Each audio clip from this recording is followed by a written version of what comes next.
रहो।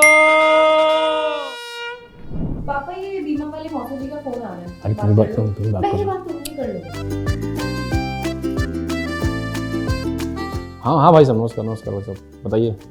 अरे नए साल की शुभकामनाएं आपको। धन्यवाद धन्यवाद, आपको भी, आपको भाई साहब, आपके भी पूरे परिवार को नए साल की शुभकामनाएं। नया साल शुरू हो रहा है, टैक्स सेविंग करनी है या नहीं करनी? हाँ करना करना, क्यों नहीं करना, क्यों नहीं करेंगे भैया। अरे एकदम जोरदार बीमा का प्लान है मेरे पास। टैक्स भी बचाएगा और रिटर्न भी अच्छा देगा। तुम्हारे काम की पॉलिसी है। अच्छा अच्छा, ठीक है, मैं थोड़ा सोचता हूँ इस पर कुछ। अरे सोचना वोचना क्या है, मैं तुम्हें कोई गलत चीज़ थोड़े ही दूंगा। ठीक है, देखता हूँ। ठीक। तो अरे बस संडे को आ रहा हूँ मैं, तो चाय नाश्ता भी हो जाएगा और तुम्हारा काम भी हो जाएगा। पेपर तैयार रखना चेकबुक के साथ में, ठीक है विनोद? चलो बाय बाय विनोद। अरे क्या हुआ पापा, क्या कह रहे थे मुझसे? अरे क्या कहेंगे, वही बीमा पॉलिसी भेज रहे थे, कोई नई पॉलिसी आई है, बोल रहे थे टैक्स बचाने के लिए करे निवेश तो करना ही है, तो एक पॉलिसी ले लो। टैक्स बचाने के लिए बीमा पॉलिसी कौन लेता है? तो बीमा से टैक्स ही तो बचता है। क्या बीमा टैक्स बचाता है? बचाता तो है। आयकर की धारा 80C के तहत 1.5 लाख तक के निवेश पर टैक्स छूट मिलती है, जिसमें बीमा का प्रीमियम भी शामिल है। और इसीलिए फाइनेंशियल ईयर के खत्म होते होते हड़बड़ी में लोग बीमा खरीदते हैं, क्योंकि उससे टैक्स बचेगा। एजेंट्स भी आपको यही कहते हैं, बीमा खरीदो और टैक्स बचाओ। और यही वजह है कि आपको भी नजर आएगा कि जैसे फाइनेंशियल ईयर शुरू होता है, यानी अप्रैल का महीना, तब बीमा कंपनियों की नए प्रीमियम से आय कम रहती है। और साल के खत्म होते होते दिसंबर में हम इसमें देखते हैं जबरदस्त तेजी। अप्रैल के मुकाबले दिसंबर में नए प्रीमियम से आय ज्यादा जुड़ती है। लाइफ इंश्योरेंस काउंसिल की रिपोर्ट बताती है कि अप्रैल 2019 में जीवन बीमा कंपनियों की नए बिजनेस से प्रीमियम आय रही थी 9,982 करोड़ रुपए, जो दिसंबर में बढ़कर 25,080 करोड़ पर पहुंच गई। साल 2020 में यही ट्रेंड दिखा।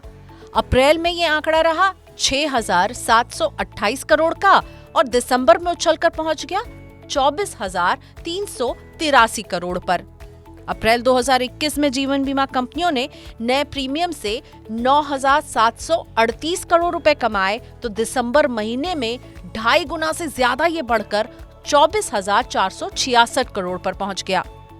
2022 में केवल नवंबर तक के आंकड़े हैं, लेकिन साल की शुरुआत यानी अप्रैल में प्रीमियम से आय रही 17,939 करोड़ और नवंबर 2022 में ये पहुंच गई 35,458 करोड़ पर। यही वो समय होता है जब नौकरी पेशा लोग अपनी टैक्स प्लानिंग का काम करते हैं। जब टैक्स बचाने के नाम पर विनोद जैसों को बीमा थोपा जाता है, तो वो क्या करें? विनोद को सबसे पहले देखना चाहिए कि टैक्स सेविंग के लिए उन्होंने कहां और कितना निवेश किया है। आइए देखते हैं विनोद के सालाना निवेश को। पीएफ में जाते हैं 35,000 रुपए, पीपीएफ में 20,000 का निवेश कर रहे हैं, 50,000 रुपए अलग अलग जीवन बीमा पॉलिसियों का प्रीमियम ये दे रहे हैं। होम लोन की ईएमआई में प्रिंसिपल अमाउंट 50,000 रुपए हो जाता है, यानी कुल 1,55,000 रुपए का निवेश कर रहे हैं विनोद। इसमें से 1.5 लाख रुपए पर इन्हें टैक्स छूट मिलती है इनकम टैक्स की सेक्शन 80C के तहत। यानी विनोद अगर नया बीमा खरीद भी ले तो टैक्स छूट का फायदा तो इन्हें नहीं मिलेगा, क्योंकि ऑलरेडी इनका निवेश जितना है उस पर टैक्स छूट मिल रही है। हाँ, मौसा जी को कमीशन जरूर मिलेगा। तो समझे ना पापा, आपको टैक्स सेविंग करने के लिए कोई जीवन बीमा लेने की जरूरत नहीं। हाँ बेटा, बात ठीक कर रही हो तुम। मौसा जी को समझाते हैं, लेकिन ये उनको कौन समझाए, उनको तो हम ही समझा देते हैं। चलो कोई भी इन्वेस्टमेंट करूंगा तो उसमें रिटर्न तो मिलेगा ना। विनोद जैसे लाखों लोग निवेश के लिए जीवन बीमा को चुन लेते हैं। बीमा एजेंट कागजों पर बम्पर रिटर्न का दावा करते हैं, लेकिन आंकड़े बताते हैं बीमा और निवेश है ना, दोनों विरोधाभासी शब्द है।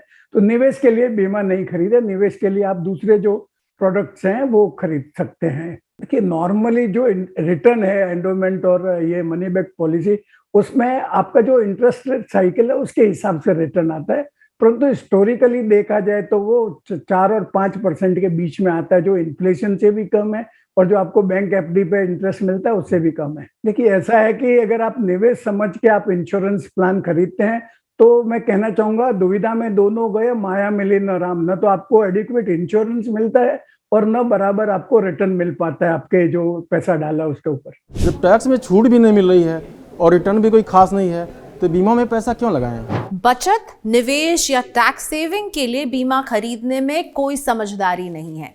बस बीमा इसलिए नहीं खरीद लीजिए क्योंकि आपका कोई दोस्त, आपका कोई चाचा, मामा या दूर का रिश्तेदार आपको ये प्रोडक्ट पुश किए जा रहा है। आपको समझना होगा कि क्या इस बीमे की आपको जरूरत है।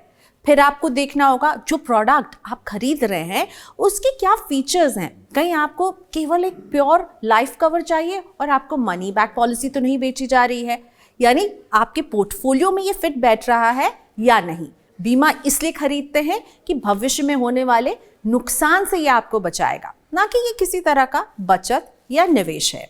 तो जागते रहिए और इंश्योरेंस की इस भूल से बचते रहिए। इसके लिए Money9 के ऐप को डाउनलोड भी कर लीजिए और Money9 देख करके इन्फॉर्म्ड इन्वेस्टर बनिए।